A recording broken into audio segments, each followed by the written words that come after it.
Welcome to the Entrepreneurial CEO Podcast, where we dive into the real stories behind building and scaling a business. Each episode, we sit down with CEOs, founders, and leaders to uncover hard-won lessons in leadership, systems, and team building. Listen in each week to learn directly from real business leaders who have been in your shoes, had success, made the mistakes, and all of the messiness that comes with building a business. If you're ready to learn from real-world leaders and gain insights you can apply today, you're in the right place. So let's get started.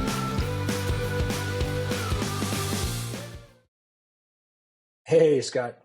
How you doing? Good. How you doing, man? Good. Good. Thanks for joining today. So, hey, folks, today we have the pleasure of speaking with Scott Empringham, a veteran in the digital marketing space, and he's the CEO of Empringham Media Group. Scott's got 20 years of experience. He's been at the forefront of using AI and integrating it into marketing strategies, helping businesses achieve remarkable growth. Actually, one of the campaigns that he generated over $1 billion in car sales for Ford, which I want to talk about in a little bit, which is pretty astonishing. Scott also offers coaching programs and workshops aimed at helping businesses to use and harness the power of AI throughout their marketing. So today, Scott is joining us to talk about his journey, which is really, really interesting. Share some insights into and how to use AI throughout marketing, and overall advice for entrepreneurs, which is what the show's all about. So, Scott, thank you so much for joining us today. Really appreciate your time. It's a pleasure to be here. All right. So to kick it off, I'd like to go back. Take me back to the beginning. What was the moment you realized like digital marketing was where you were going to take your whole career and your business? I was thinking about this. I think like a lot of things, necessity is sometimes the mother of invention. It was probably 1997. I'm working for a little ad agency, and my boss gets a call from a client who's desperate. He's got no budget, no time to market it. And he was in the fitness space, and he had an event coming up. He was totally dependent upon ticket sales. With 30 days to go, he didn't know where to turn. He called my boss. My boss gave me the account and said, figure it out. We looked at all the traditional ways to market the business. The internet was pretty much brand new. And with probably only a week to prepare, I came up with an idea to run an online contest. It was a women's fitness event. And so I hazard a guess that we could be really targeted with where we put some videos online. And back in those days, remember how long videos took to download and how long pictures took to take. And it was news groups. But we ran a contest. We said, listen, buy tickets early and you can get backstage passes, VIP parties, all this kind of stuff. And we jacked up the ticket sales price. I pitched the guy the idea, and he hated it. He's like, you're going to do this on the web? And I go, dude, you have zero other options. There's no time for direct mail. And also, he's desperate. Yeah. He finally approves the idea. We launch it. We put together a website. We seed in news groups some videos, and we do this online contest. Go to bed. I wake up in the morning, and I wake up to like 100 or 200 emails of people that have pre-ordered the tickets for $100 special sponsored tickets. I call my guy, and I said, holy shit. I think we sold out like the first 2 or 3 rows. And he's flipping out, and we ended up running with that campaign. We extended the life of the VIP kind of time period, and we sold out the event. And he ended up sending me 2 tickets. I flew back. And this is 1997, and I got there, and it was standing room only. And the 2 women that we'd put in these videos became what would probably now be called influencers. Everybody wanted their autographs. Yeah. They became kind of quasi-famous in this little world. And I was standing there, and I realized that I'd figured out something that very few people actually really understood. I'd marketed an event, sold it out for next to no money on the internet, and got 2 tickets, and I became the guy. The internet guy, the web guy. They were like, hey, this guy did it. And I remember standing there just watching this thing, sold out, and thinking, I figured something out that not too many people understood. And from there on, I was hooked. I realized that we marketed something. It was successful. He'd made his money back, plus all because of this thing called the internet and digital marketing and some creative ideas. Wow, that's pretty cool. Well, it was a very creative idea. Yeah. Obviously. Yeah. right? It was something brand new. It sounds like you've always been a creative person. So where did that lead after that? Oh, wow.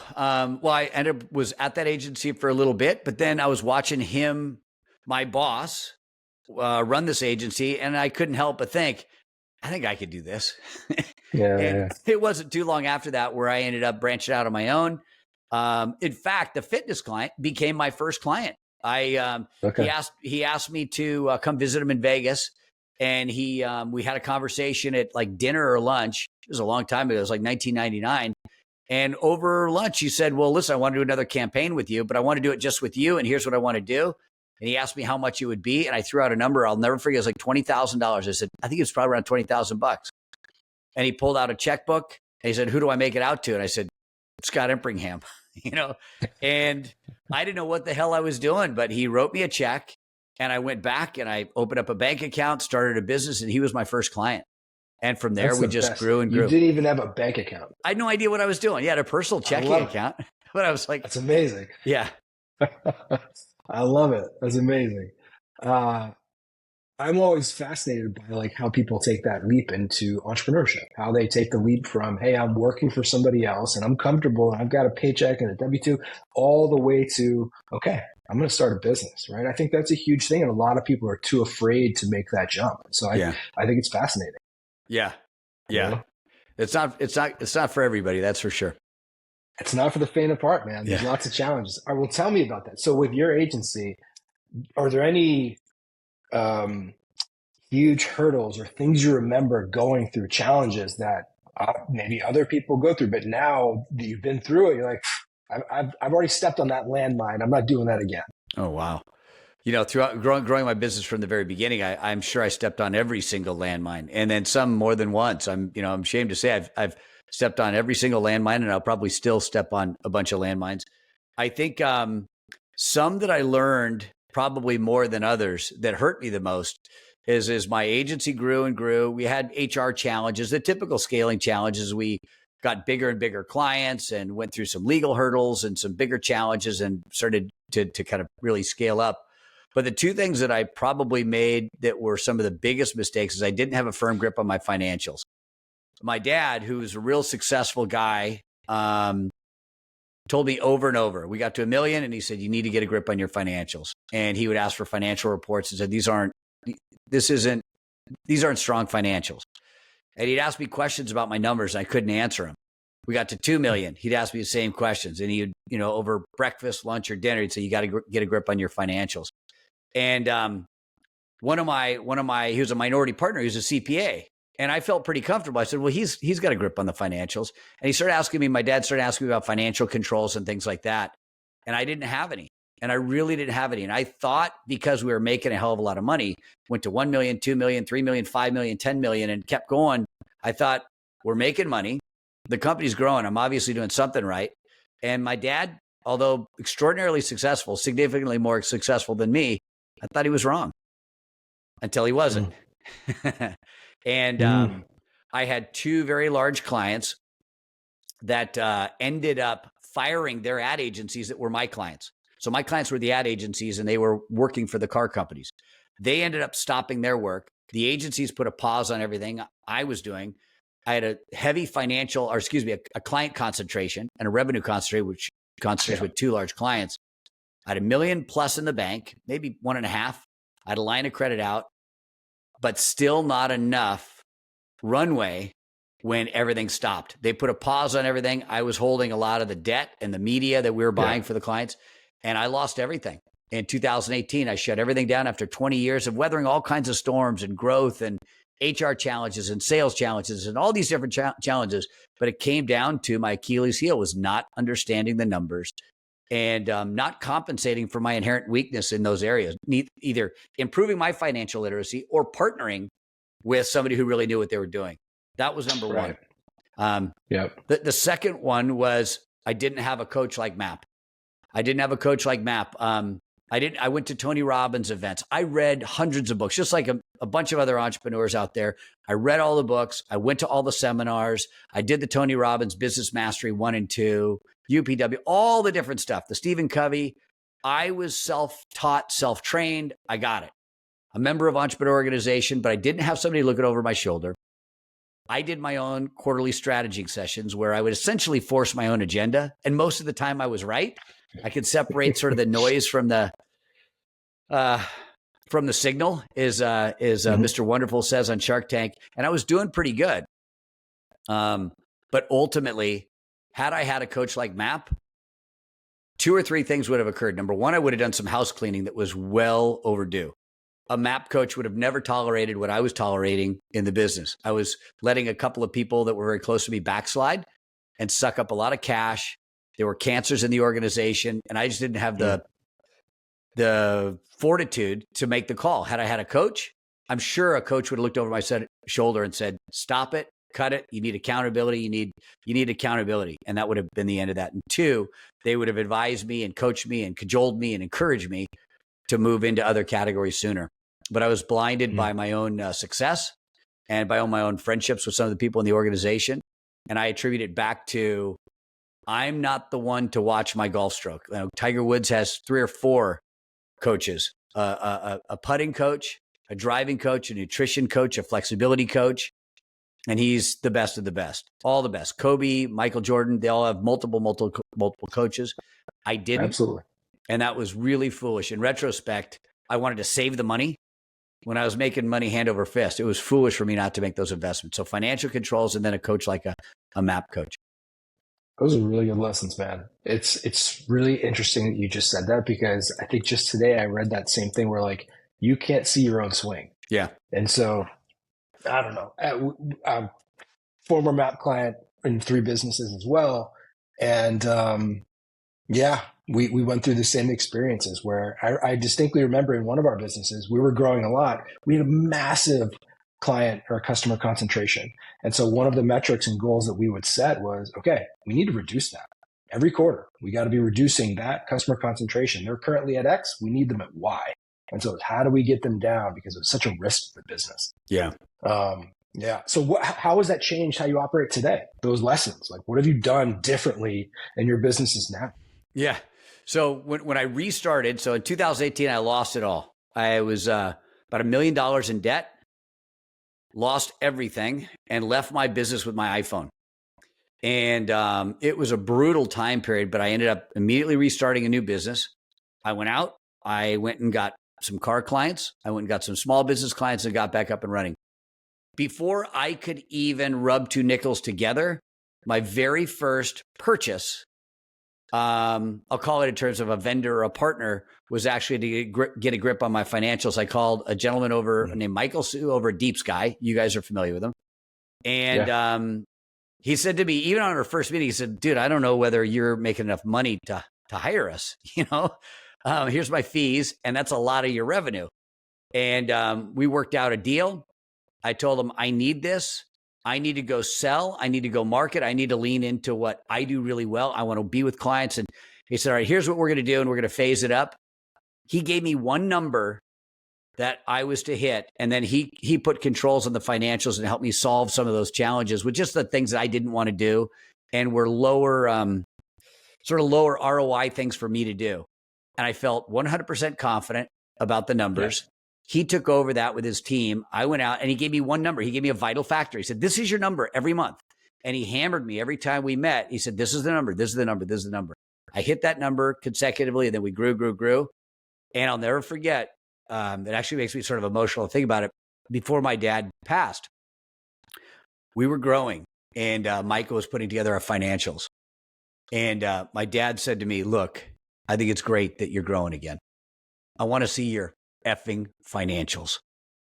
I said, "I'll get them to you. And I bring them to him, like with a tear in his eyes, like, "Whoever this guy is, stick with him. You finally get it." He started asking me questions. I had a handle on my numbers. I had a handle on all the 4 or 5 most important numbers I knew. And then equally, if not more importantly, he looked at the financials. He was a CPA by trade. He was a financial CFO for a big company. And he said, "Oh my God, hang on to this guy." That was number one. I got a grip on my finances. And then number 2, just as I started to make money, I enrolled in the MAP program. I went to the 3-day workshop. My first question was, how the hell am I going to afford to be away from my business for 2.5 days?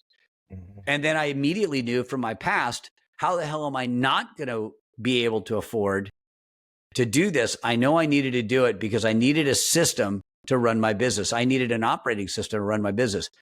And then I actually was able to see there's a lot better ways to run a vital factor meeting. The importance of daily huddles, the importance of monthly meetings, the importance of weekly meetings, getting everybody literally on the same page, using the same language of how to track, how to hold accountability. And I was 50 years old and I was just learning how to really run the mechanics of a business. I was a dynamite leader of a business. I had a great vision, but I was a lousy CEO. I was a lousy manager. And hiring MAP, going to the 2.5-day workshop, and then coming up with another $3,000 or $4,000 or $5,000, whatever it was, to get my COO in there when we were still tiny. It was like a 3 or 4 person team. But one person was out for 2.5 days. And then from there, we just kept growing and growing. But we were on the same page, speaking the same language, aligned, focused, disciplined, and just executing day in and day out, week in and week out, quarterly rocks and the whole thing, just day by day, break by break. Yep. Yeah. I think about that a lot. I mean, I totally respect what you're saying about the financials. Like, you have to know, or I think it's important to know, what your skill sets are and what your weaknesses are. Everybody has them. Nobody's bulletproof. Nobody knows everything, right? Like, I know I'm not a finance guy either. I'm not doing my taxes. I need somebody, I need a professional to do that. Right? Yeah. And I'm not handy. So I'm hiring other people to do that, or else the house is going to fall apart. Yeah. Right. It's like, you got to know what you're good at and what you're not. Yeah. And bring in people that can complement your skills. I think that's how businesses succeed. You got to build a great team of complementary skills and just attack the problem together. That's it. Okay. So with the new agency, tell me about it now. So now you're doing super exciting stuff in AI, which is obviously, just dominant force right now. So talk to us about what you guys are doing with AI today. Essentially, the problem that we solve is we allow small businesses to take back control of their marketing. And I'll give you just a quick example. When I lost everything, I had to scale up pretty quickly. I had, like I said, $1 million in debt. It got reduced to about $500,000 when I liquidated everything. But the bank called and they said, look, you got about 90 days to start making payments on this. I had 0 clients, 0 money, 0 team, not to overshare, but I just gone through a divorce. So I was trying to figure out how to raise 2 kids as a single dad at 50.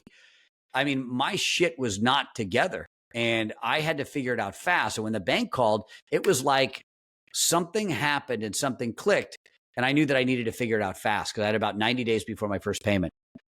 I wrote down my marketing plan that I've been using for 20 years to help other clients. I thought if I could do for them what I could do for myself, or if I could do for myself what I did for them, I could figure this out. I wrote down the plan and I began to execute it.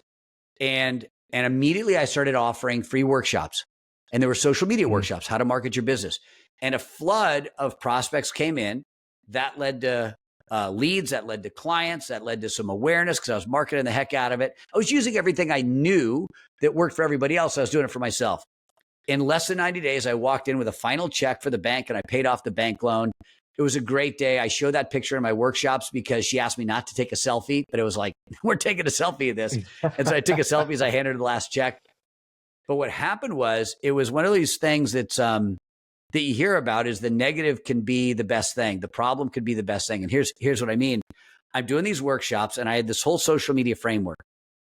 300 or so people would register for these workshops. So I had an opportunity to work with all these small businesses. AI comes out.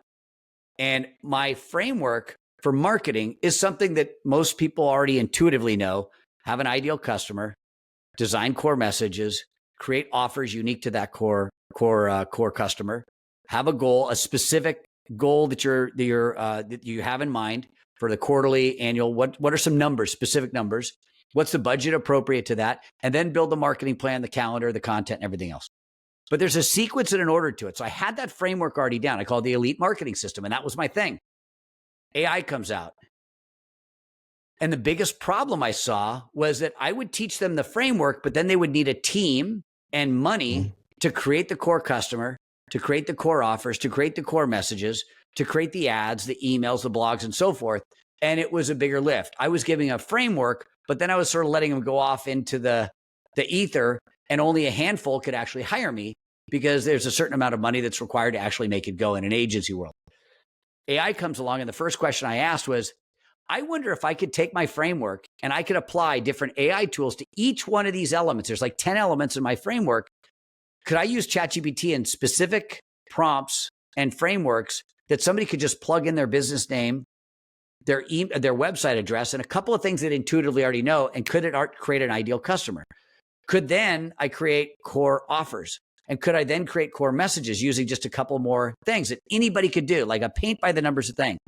I started applying that in these workshops, and I saw light bulbs going off and people coming back to me on, holy shit, this campaign I just did, I fired my copywriter, I fired my agency, I fired my ad manager, I just did this. And I knew I had something. And then all of a sudden it grew and grew and grew. And then people said, do you have a course or a coaching program? So I said, yes. And I created a course and a coaching program, and it just took off. But it's essentially marketing, a marketing framework that uses different AI tools at each one of the steps. And I make it dirt simple and super easy to implement, and it's super actionable. So it's not theory. It's not like the history of, it's you come to the workshop, you hire us as a coach, you get all the tools, all the frameworks to apply it today. Like this today, at the end of the day, you can start using these tools, and it's easier and faster and cheaper than you ever imagined. Wow. That is really cool. Who is the best person to come to the workshop? Is it a marketing practitioner? Is it a founder, CEO, leader? Like, who is best for the workshop? Great. The ideal customer is somebody that is sick and tired of paying an agency, overpaying an agency that's not getting results. They're overpaying for an agency that's under delivering. And I say that's an ideal customer because they tend to see the value immediately. I'll give you an example. There's a gentleman that comes to the course, and he's got 6, I won't say the name of the franchise, but he's got 6 franchises. And he's paying a lot of money every month to advertise his franchises. And he's not getting any results. And so he comes to the workshop, and then he himself does a marketing plan, does the emails, does the ads, does the blogs, does the videos, and he's not going to do it alone. But at the end of the workshop, I show essentially like an org chart, the org chart from 5 years ago, 2 years ago, 3 years ago. Marketing manager, copywriter, designer, developer, CRM, like there's a team, and it could be anywhere from $5,000 to $25,000 a month. And he's seeing, okay, that's my team right now. You need one virtual assistant, a little bit of coaching, and the right tools and the right framework. Plug your virtual assistant into this for $1,500 a month, and you don't need any of that overhead. And his budgets are getting tighter, his cost of goods are going up, his competition gets tougher and tougher, and times are very, very challenging. People are looking for an advantage. He immediately got rid of his agency. He hired one virtual assistant from the Philippines that was already skilled at some of these tools. He plugged him into our program. She then was his copywriter, his ad manager, his production assistant, was just doing blogs and videos just like this, a podcast, and then running it through a tool called video.ai that then creates all the content for her. I mean, she's a one-person army. And to go back to who it is, it's somebody who's frustrated. They're overpaying for an agency that's under delivering. You get them in this workshop, they can immediately see the synapses fire, and they go, I'm going to make a decision. That guy or that gal is between a rock and a hard place, and competition's moving in, and they know they could benefit from this. There's crystal clear value for that person. That's pretty incredible. I mean, I imagine it's all about just having the right prompts. Using AI, I think, is a skill. You have to learn how to use it properly to be able to get valuable information or data back. But it sounds like that's what you teach in your courses, how to really use AI in the correct way to get what you're trying to accomplish. 100%. And there's one other piece that's the order and the sequence. Like, and I use an analogy of a lock, a combination lock, the old style combination locks. You get the right 3 numbers and the wrong combination, lock stays closed. Right 3 numbers in the right combination, it opens up. People fail more often than not for a couple of reasons, but one of the main reasons is they'll say, I need an ad campaign. I need a blog. I need a podcast. And we say, okay, do you have an ideal customer that's crystal clear that you know what led them into this niche. Do you know who's going to buy right now? Not a potential customer that's upper funnel, not a potential customer that's mid funnel, but do you know who exactly you're targeting at the bottom of the funnel that says, as soon as they see your stuff, they go, that's what I need right now. I need to buy that. That's who we want. That's who we want to advertise to. And then once we understand who that is there enough in that niche, in that specific space to build a business over the next 90 days, 6 months, or a year? And the answer is almost 99% of the time, the answer is yes. But they don't know who their ideal customer is. So they go off and they write a blog, they do this and they do that, and they wonder why the phone's not ringing because they haven't taken step number 1. It's the 3 numbers to the lock, right order in sequence. The thing opens up easier than you could possibly imagine. But people get so excited about the blog, the email, the ad campaign that they forget step 1. Who exactly are they targeting? What message is going to resonate with that person? And then what offer can you make to that person to take the first step where they go, oh my gosh, I need to talk to Andrew. I need MAP right now. And there's this one survey, this one consultation that's going to solve that one problem right now. And it might be free. That's what I need right now. And they get on the phone, they send you an email, they submit a form, whatever it is, and they're ready to rock and roll. That's what I couldn't agree more. I think defining your ICP is super important, and a lot of people skip over it. Yeah. That's really interesting. Talk to me about your leadership style. You've been a multiple time entrepreneur. Has your leadership style changed as you've gone through these businesses and learned? And tell me about that. I hope so. I hope it has changed. I hope it's changed a lot. I don't want to get preachy, but I'll tell you the biggest leadership change for me was my faith. At 50, I ended up at 50, I think it was 51 or 52, I ended up getting baptized. And it was just a paradigm shift. It's an overused phrase. It's a wonderful phrase by Stephen Covey. It's where all of a sudden you just see everything differently. And you just see your role in everything differently. You feel differently, and it's automatic, and it just happens. At my previous company, I was probably not the greatest leader. I was excited. I was passionate. And as things turned in my business, the worst of me came out, not the best of me. Like they say you find out what's in an orange when you squeeze it, and you can't get anything out of the orange except what's inside the orange. And when I was squeezed, when the pressure was on with my previous company, some of the worst came out of me. The worst defects, the worst weaknesses, the worst habits, the worst behaviors, the worst defaults. I think there's a great saying that says, you lean on, I forget what it is, you lean on your training, but when reality hits, what comes out of you, I forget what it is. But I was not a great leader when the pressure was on. I was judgmental. I blamed other people. I blamed my partner for the situation. I blamed, my wife at the time for some things. I blamed everybody but myself.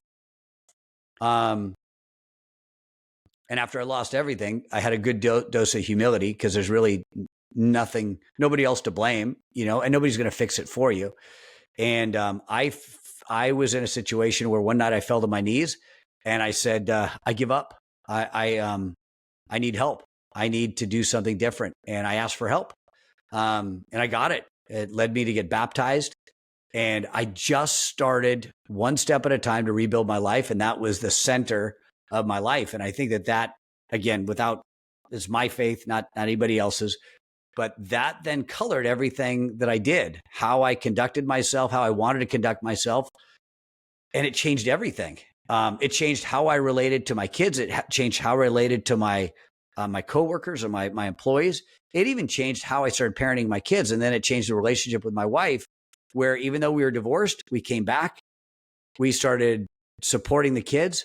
We remarried, which is like less than, I think, 2 or 3% of the people do that.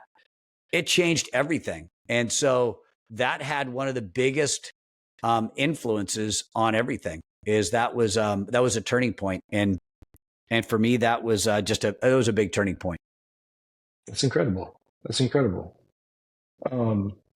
Last question for you. And thank you for your time today. What do you think? I like to understand, what do you think the key traits of successful entrepreneurs and CEOs are? Obviously, there's got to be some crazy optimism and not, paying attention to all how the odds are stacked against you. But, what do you think it is that makes some people successful or willing to take the plunge while others are just afraid? Yeah. I've transformed in my opinion of this, and Michael Cato's had a lot to do with this. I think it's based on my experience with some of the most successful CEOs. It's actually very boring things. It's not the things you see on Instagram. It's not the things you see on TikTok. Those are the fruit of success, perhaps the cars and the boats and the planes and all those things. But when you follow the trail from the fruit back to the root, it's very boring things that Michael teaches: focus, discipline, relentless execution, consistency to the point of being freaking boring, executing day in and day out and day in and day out. And once you have a formula or a set of daily habits or weekly meeting cadences, you show up over and over and over again. And as you execute on those consistent, daily focused things, your team then has focus. Your team has accountability. You can put structures in for accountability. And I think those things that I've seen, some of the people that I find to be the most inspiring leaders, the people that I look up to, oftentimes have the most boring discipline, focus, execution, day in and day out. And it's not glitzy. But Michael has a great saying too, that I try to apply as much as I can. I ask him what makes a great employee, what makes a great leader. And he says, you got to be humble, you got to be hungry, and you got to be smart. Losing it all certainly knocked any hubris I had. It was gone. It was wiped out. So I try to remember that I've got a lot to learn, and I'm still learning every single day. And I still have my daily habits where I'm reading every day. I'm hungry. I'm always waking up with a purpose and a focus to provide for my wife and my kids and my community. And, I'm working on the smart thing every single day. As we all are. That's really great. Well, Scott, man, this has been awesome. Thank you so much for your time. I really appreciate you sharing it with us. Before we wrap, where can people go to learn more or connect with you directly? Oh, awesome. If you would like to learn more, if you are a business that is frustrated with your marketing, you are stuck with your marketing, you are overpaying for your marketing and you know it, and you want to take back control, and you want to see if there's something better or more useful for you, just go to Scott Empringham, Empringham, ScottEmpringham.com. And you can see all about our workshops that are free that you can attend. Anybody can attend one. You could hire me to speak to your business and actually do an applied AI marketing session for your business.